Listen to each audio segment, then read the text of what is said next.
आज खर्चा पानी में हम चर्चा करेंगे देश की अर्थव्यवस्था से जुड़ी दो महत्वपूर्ण बातों की। आज जानेंगे कि जुलाई में पीएमआई के 8 महीने के शिखर पर पहुंचने के मायने क्या हैं। जानेंगे कि पीएमआई का बढ़ना हमारी देश की आर्थिक सेहत पर क्या असर डालेगा। इसके अलावा जानेंगे कि आईएमएफ ने भारत की अर्थव्यवस्था को लेकर क्या कहा है। नमस्ते, मेरा नाम है दिव्यांशी और आप देख रहे हैं खर्चा पानी। जुलाई में मैन्युफैक्चरिंग सेक्टर की बांझें खिलाने वाली खबर आई। जी हां, भारत की मैन्युफैक्चरिंग परचेजिंग मैनेजर्स इंडेक्स यानी पीएमआई 8 महीने के शिखर पर पहुंच गई है। जुलाई में पीएमआई बढ़कर 56.4 हो गया। जून में पीएमआई 53.9 था। एसएनपी ग्लोबल इंडिया की तरफ से जुटाए गए आंकड़ों के मुताबिक जुलाई में देश की कंपनियों के बिजनेस ऑर्डर में बम्पर तेजी देखने को मिली है। सबसे पहले समझते हैं ये पीएमआई आखिर है क्या। दरअसल पीएमआई मैन्युफैक्चरिंग सेक्टर की आर्थिक सेहत को मापने का एक थर्मामीटर है। इसके जरिए देश की आर्थिक स्थिति का आकलन किया जाता है। इससे अर्थव्यवस्था के बारे में सटीक संकेत पहले ही मिल जाते हैं। पीएमआई 5 प्रमुख कारकों पर आधारित होता है। इन 5 प्रमुख कारकों में नए order, inventory level, production, supply, delivery और रोजगार शामिल हैं। भारत में मैन्युफैक्चरिंग और सर्विस सेक्टर के लिए पीएमआई का आंकड़ा लिया जाता है। अगर पीएमआई 50 के स्तर से कम है तो कारोबारी गतिविधियों में गिरावट या स्लो डाउन का संकेत ये माना जाता है, जबकि 50 से ऊपर पीएमआई का मतलब इकोनॉमी में सुधार हो रहा है। यह आंकड़ा हर महीने आता है। इससे यह पता चलता है कि देश की आर्थिक गतिविधियों में उछाल आएगा या फिर नहीं, और आने वाले वक्त में देश की आर्थिक सेहत कैसी रहने वाली है। एसएनपी ग्लोबल मार्केट इंटेलिजेंस की joint director Poliana de Lima ने कहा, पिछले साल नवंबर के बाद से इस साल जुलाई महीने में कंपनियों के उत्पादन में जोरदार इजाफा देखने को मिला है। यह नए ऑर्डर में तेजी को दर्शाता है। हालांकि इस दौरान रोजगार सृजन धीमा रहा है। बार्कलेज के एमडी और chief India economist Rahul Bajoria का कहना है कि आसपास के देशों के मुकाबले जुलाई में भारत की मैन्युफैक्चरिंग पीएमआई में इजाफा हुआ है। फिर भी कमजोर वैश्विक आर्थिक विकास दृष्टिकोण और टाइट फाइनेंशियल कंडीशन आने वाले महीनों में भारत की आर्थिक रिकवरी को प्रभावित कर सकती है। इस बारे में हमने देश के जाने माने अर्थशास्त्री डॉक्टर अरुण कुमार से बात की। आइए सुनते हैं उनका इस बारे में क्या मत है। प्रोड्यूसर जो होते हैं, है ना, उनके जो मैनेजर्स होते हैं, उनका एक सर्वे किया जाता है कि भाई आप अगले महीने आप ज्यादा करेंगे, कम करेंगे, क्या करेंगे, है ना। मंथ टू मंथ होता है। यानी कि पीएमआई जो होता है इंडस्ट्रियल उसका भी होता है और सर्विसेज का भी होता है ना, वो पीएमएस कहलाता है। तो अर्थव्यवस्था में पिछले महीने के मुताबिक इस महीने इंडस्ट्रियल सेक्टर में या सर्विसेज सेक्टर में बेहतरी है या नहीं है। तो अगर वो 50 से ऊपर है तो मतलब कि वो बढ़ रहा है पिछले महीने के कंपैरिजन में, और अगर 50 से कम है तो फिर वो घट रहा है। तो जब भी सूचकांक 50 से ऊपर होता है तो मतलब कि अर्थव्यवस्था में जो उस सेक्टर में बढ़त है। अब चक्कर क्या है कि ये जो पीएमआई और पीएमएस होता है ये तो सिर्फ हमारे संघर्ष क्षेत्र का होता है। हमारा जो असंगठित क्षेत्र है उसका तो आंकड़ा इसमें आता नहीं है। हाँ, मतलब हमारे कृषि कैसा कर रहा है, हमारे जो सर्विसेज में असंगठित क्षेत्र है, हमारे जो इंडस्ट्री में असंगठित क्षेत्र है वो कैसा कर रहा है। तो अभी तो इंडेक्स ऑफ इंडस्ट्रियल प्रोडक्शन भी आया, कोर सेक्टर की ग्रोथ भी आया, वो दिखा रहा है कि अर्थव्यवस्था बेहतरी पे है। तो एक अच्छी बात है कि इस समय कोई अच्छी खबर आ रही, क्योंकि अभी तक तो खबर ठीक नहीं थी। अभी जो आंकड़े आए थे क्वार्टरली ग्रोथ रेट के, वो दिखा रहे थे कि अभी अर्थव्यवस्था सिर्फ 2019 के कंपैरिजन में 1.5% ही आगे बढ़ी है, और कंजम्पशन तो गिरा हुआ है। वो कंजम्पशन तो 2019 के लेवल पे भी नहीं आया।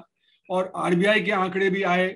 आरबीआई के आंकड़े बताते हैं कि हमारा जो कंज्यूमर कॉन्फिडेंस है वो पहले 104 होता था पैंडेमिक के पहले, यानी कि जो जनवरी 2020 में वो 104 था, और अब वो 72 पे पहुंचा है। बीच में तो 48 से भी कम हो गया था। तो मतलब कंज्यूमर कॉन्फिडेंस बिल्कुल गिर गया था, तो इसीलिए कंजम्पशन अभी रिवाइव नहीं हुआ। उसी तरह हमारा जो इन्वेस्टमेंट होता है, इन्वेस्टमेंट पे निर्भर करता है कि हमारी ग्रोथ कैसी होगी। तो इन्वेस्टमेंट भी तभी होता है जब हमारा जो कैपेसिटी यूटिलाइजेशन है वो 85-90 पहुंच जाए। वो गिर के वो भी 50 के आसपास पहुंच गया था, 40 के आसपास, वो उठ के अब 70-72 के आसपास है। तो हुआ तो बेहतर है, लेकिन अभी भी उस पर इन्वेस्टमेंट द्वारा रिवाइव नहीं करेगा, क्योंकि अगर आप 100 कार बना सकते हैं और आपकी 72 कार बिक रही है तो आप कैपेसिटी 110 बढ़ा के क्या करेंगे, फिर तो और नुकसान होगा। तो इसलिए जब तक वो 85-90 पे नहीं आता तब तक वो इन्वेस्टमेंट भी पूरा रिवाइव नहीं होगा। और फिर ये आंकड़े हमारे संग्रह क्षेत्र के हैं। और जितना संघर्ष क्षेत्र बढ़ रहा है उतना ही असंघर्ष क्षेत्र गिर रहा है, क्योंकि जो डिमांड संघर्ष क्षेत्र की तरफ शिफ्ट कर रही है। पीएमआई के बाद अब बात करते हैं कि इंटरनेशनल मॉनेटरी फंड यानी कि आईएमएफ ने भारत की अर्थव्यवस्था को लेकर क्या कहा है। आईएमएफ ने भारत की जीडीपी ग्रोथ का अनुमान पहले के मुकाबले करीब 1% घटा दिया है। आईएमएफ के मुताबिक चालू वित्त वर्ष में भारत की आर्थिक विकास दर 7.4% रहने का अनुमान है, जबकि इससे पहले आईएमएफ ने भारत की विकास दर 8.2% रहने का अनुमान लगाया था। आईएमएफ ने भले ही भारत की आर्थिक विकास दर का अनुमान कम कर दिया हो, लेकिन अगर दुनिया के बाकी मुल्कों से तुलना करें तो ये पता चलता है कि भारत की अर्थव्यवस्था का पहिया दुनिया के अन्य देशों के मुकाबले सबसे तेजी के साथ घूमने वाला है। उदाहरण के लिए चीन की अगर हम बात करें तो चीन की विकास दर 4.4% रहने का अनुमान है। इस लिहाज से भारत तेजी से तरक्की करेगा। जानकारों का कहना है कि रूस और यूक्रेन के बीच जारी युद्ध के चलते दुनिया भर में बढ़ी महंगाई का असर भारत पर पड़ा है। वैश्विक मंदी के बावजूद भारत चालू वित्त वर्ष में 7% की दर से आगे बढ़ता है तो भारत दुनिया की बाकी अर्थव्यवस्थाओं में सबसे चमकीला सितारा साबित होगा, वह भी ऐसे समय में जब बाकी प्रमुख अर्थव्यवस्थाएं विकास के लिए संघर्ष कर रही हैं और अमेरिका जैसे कई देश मंदी के कगार पर हैं। विश्व बैंक सहित कई ग्लोबल रेटिंग एजेंसियों ने भी भारत की स्थिति अन्य देशों के मुकाबले बेहतर बताई है। विश्व बैंक ने कहा कि इस साल भारत की विकास दर 7.5% रहने का अनुमान है। ग्लोबल रेटिंग एजेंसियों ने इस साल भारत की विकास दर बेहतर रहने का अनुमान लगाया है। फिच ने 2022-23 में विकास दर 8.5% रहने का अनुमान लगाया है, जबकि इंडिया रेटिंग ने 7.2% बताई है। इसके अलावा मॉर्गन स्टैनले ने 7.9%, सिटी ग्रुप ने 8%, इक्रा ने 7.2% और आरबीआई ने 7.2% की विकास दर का अनुमान लगाया है। आपको बता दें कि वित्त वर्ष 2021-22 में भारतीय अर्थव्यवस्था की रफ्तार 22 साल में सबसे ज्यादा रही है। सरकारी आंकड़ों के मुताबिक पिछले वित्त वर्ष में देश की आर्थिक वृद्धि दर 8.7% रही है। इस बारे में हमने बात की एक्सपर्ट से, आइए समझते हैं। आईएमएफ कोई डेटा कलेक्टिंग एजेंसी नहीं है। आईएमएफ हो, वर्ल्ड बैंक हो, एडीबी हो, वो तो सरकारी जो डेटा होता है उसी के आधार पे अपना एनालिसिस करते हैं। उसमें थोड़ा बहुत फेरबदल करके आधा % इधर उधर कर दिया, 0.5% इधर उधर कर दिया, 1/4% इधर उधर कर दिया, तो ये अलग से डेटा नहीं है। सरकार का जो गलत डेटा है उसी के आधार पे है। तो सरकार अगर कहेगी 7.5% है या 8% है, उसमें आधा % इधर उधर करके वो बता देंगे कि इतना रेट ऑफ ग्रोथ है। तो आईएमएफ का डेटा भी गलत ही डेटा है। सरकार का डेटा गलत है तो आईएमएफ का डेटा भी गलत है। तो उस गलत डेटा के आधार पे कहा जा रहा है, जबकि जब मेरे हिसाब से इस समय हमारा रेट ऑफ ग्रोथ 0% है, नेगेटिव शायद निकले अगर हम असंगठित क्षेत्र को ढंग से नाप पाए। तो आईएमएफ भी वही कहेगा जो सरकार कह रही है। तो आईएमएफ के कहने का कोई अलग से मतलब नहीं है, वो तो वही बात है जो सरकार कह रही है। अच्छा, अगर हमारी रेट ऑफ ग्रोथ 7.5% हो रही है तब तो बहुत अच्छी रेट ऑफ ग्रोथ है। सारे नेबरिंग कंट्री, इस समय तो चाइना में भी एक तरह से रिसेशन सा ही हो रहा है। उन्होंने तो जीरो कोविड पॉलिसी फॉलो करके लॉकडाउन बार बार लगा दे रहे हैं, उससे सारी दुनिया की अर्थव्यवस्था पे असर पड़ रहा है, क्योंकि उनके वो तो अब मैन्युफैक्चरिंग हब हो गए हैं दुनिया के, तो वहां से सामान जाता है सारी दुनिया में। अगर वहां से सामान नहीं निकलता तो सब जगह सप्लाई बॉटलनेक हो जाता है, इसीलिए दाम तेज हैं सारी दुनिया में। आप देखें, अमेरिका में देख लें, यूरोप में देख लें, भारत में देख लें, इन्फ्लेशन रिकॉर्ड लेवल पे है। अब ये कहा जाता है कि इन्फ्लेशन थोड़ा कम हो गया है ना, क्योंकि जो कमोडिटी के जो प्राइसेस हैं दुनिया में थोड़े से कम हुए, पर इन्फ्लेशन का मतलब होता है दाम बढ़ने की रफ्तार। तो इसका मतलब ये नहीं कि दाम कम हो रहा है, इसका मतलब ये कि दाम बढ़ने की रफ्तार कम हो रही है। जैसे कि अगर आप एक बस में जा रहे हैं, अपने बस स्टैंड तक पहुंचेंगे तो रफ्तार कम हो रही है, पर आप तो आगे बढ़ रहे हैं ना, है ना। तो उसी तरह रेट ऑफ इन्फ्लेशन कम होने का मतलब यानी कि अब दाम कम होने लगे, पर दाम कम तेजी से बढ़ रहे हैं, यानी कि आपकी जेब पे तो डाका पड़ ही रहा है, वो कम डाका पड़ रहा है। हाँ, तो इसलिए रेट ऑफ इन्फ्लेशन के कम होने से ये नहीं होता कि अर्थव्यवस्था बहुत अच्छा कर रही है या कि जब गरीब आदमी को फायदा पहुंच रहा है। गरीब आदमी के तो जैसे दाम बढ़ते चले जाएंगे उसकी जेब पे डाका और पड़ता चला जाएगा, उसकी आमदनी कम हो गई पैंडेमिक की वजह से, उसका रोजगार कम हो गया। तो मेरे अनुमान से तो अगर नोटबंदी के बाद देखा जाए तो जो असंगठित क्षेत्र है उसको 50-60 लाख करोड़ रुपए का नुकसान हो गया है, क्योंकि वो रेट ऑफ ग्रोथ कम हो गई, वहां पे नेगेटिव हो गई, बंद हो गए यूनिट्स। अच्छा, और हमने दिया क्या? हमने कुछ गेहूं चावल दे दिया, हमने कुछ गैस दे दिया। वो कितना हुआ अगर आप देखें 5-6 साल में तो ज्यादा 15 लाख करोड़ का होगा, पर उनका नुकसान तो 50 लाख करोड़ रुपए का हो गया। और जो तीसरी बात मैं कहता हूं कि हमारे जो असंगठित क्षेत्र है उसको तो अदृश्य कर दिया है हमारे पॉलिसी मेकर ने और डेटा ने, क्योंकि डेटा में वो आता नहीं।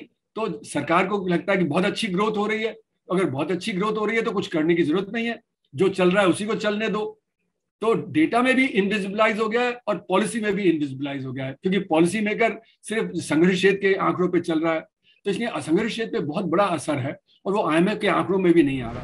IMF ने कहा है कि सख्त मॉनेटरी पॉलिसी के चलते भारत के आर्थिक विकास की दर कम रह सकती है। IMF ने कहा है कि महंगाई पर काबू पाना RBI की सबसे बड़ी चुनौती है, जिसके चलते RBI आने वाले वक्त में भी ब्याज दरों में इजाफा कर सकता है। 5 अगस्त को RBI की मौद्रिक कमेटी की बैठक होने वाली है। मीडिया रिपोर्ट्स के मुताबिक इस बैठक में RBI फिर से रेपो रेट में आधा फीसदी तक का इजाफा कर सकता है। मई और जून में अपनी मौद्रिक कमेटी की बैठक में RBI ने रेपो रेट में 90 बेसिस पॉइंट्स का इजाफा किया है, जिसके चलते कई सरकारी और प्राइवेट बैंकों ने अपनी होम लोन, कार लोन समेत अन्य तरह के कर्ज की दरों में इजाफा कर दिया है। आपको बता दें कि देश में महंगाई दर जून में लगातार छठे महीने RBI की अपर लिमिट से ऊपर रही है। खुदरा महंगाई दर के ताज़ा आंकड़ों के मुताबिक जून के महीने में रिटेल इन्फ्लेशन 7.01% रही है। इस बारे में भी एक्सपर्ट की राय जान लेते हैं। मौद्रिक नीति जो होती है उसका असर डायरेक्टली नहीं पड़ता है, उसका असर ये होता है कि डिमांड कम कर देते हैं। पर आज दुनिया भर की अर्थव्यवस्था में देखिए तो सब जगह स्टैग्फ्लेशन है। एक तरफ इन्फ्लेशन तेज है, जैसे भारत में 15% होलसेल प्राइस इंडेक्स है और 7% से ऊपर हमारा कंज्यूमर प्राइस इंडेक्स है और रेट ऑफ ग्रोथ करीब करीब 0% है। तो वही अमेरिका में तो बल्कि रिसेशन है। तो ये जो बढ़ाते हैं इंटरेस्ट रेट, उससे डिमांड कम करने की कोशिश होती है। तो डिमांड तो वैसे ही कम है, इसीलिए तो रेट ऑफ ग्रोथ 0 है या नेगेटिव है। अगर आप इंटरेस्ट रेट बढ़ा देंगे तो और भी ज्यादा गिर जाएगा। तो इसलिए सारी दुनिया में इस समय डर है कि रिसेशन की तरफ हम बढ़ रहे हैं, क्योंकि स्टैग्फ्लेशन में इन्फ्लेशन को कंट्रोल करने के लिए इंटरेस्ट रेट घटाया जाता है। इंटरेस्ट रेट घटाने से डिमांड कम हो जाती है, डिमांड पहले से ही कम है तो और ज्यादा गिरावट हो जाएगी, तो इसलिए रिसेशन आ जाएगा। तो दाम, अब जैसे कि हमारे इंटरेस्ट रेट बढ़ा देंगे तो क्या इससे चाइना का जो जीरो कोविड पॉलिसी उसमें कोई बदलाव आएगा? नहीं आएगा। तो सप्लाई बॉटलनेक रहेगा। क्या युद्ध बंद हो जाएगा यूक्रेन का? नहीं बंद होगा।